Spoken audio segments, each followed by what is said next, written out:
without having any political settlement on Ukraine, they have to focus on their economy and other things. But with Ukraine having on your border and having all of these problems, how you can manage that? Well, first of all, the idea that Russia can view Europe as a reliable partner, because to engage with Europe means that you hope to achieve something beneficial from this engagement.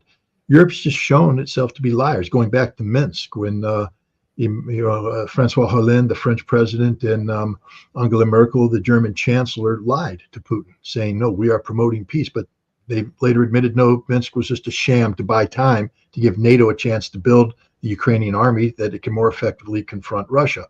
I don't know why the West doesn't understand that once France and Germany does that, that Russia will never again trust them. The United States has repeatedly lied to Russia about arms control, about a number of things. Russia no longer trusts the United States. It's not a reliable partner. So the idea that Putin is looking to Europe to save the day, to come in and do the right thing by Ukraine is absurd. I always remind people you have to listen to the words of the Russian president.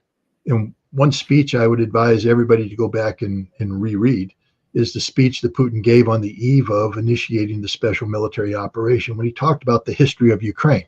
And he did so, again, in his interview with Tucker Carlson, which people rolled their eyes. They called it Russian propaganda. Read it again, because it tells you everything about where Russia is right now.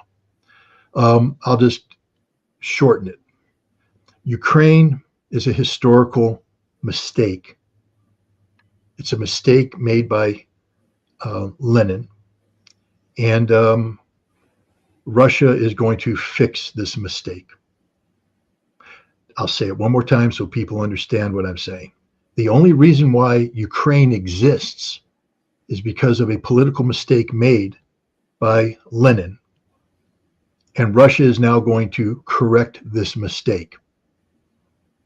That means Ukraine isn't going to exist when this is done. You keep saying that Ukraine's going to be there, this festering wound, this constant problem. No, it won't. Ukraine isn't going to exist when this is done. Whatever we call Ukraine today isn't going to exist. It's going to be something else.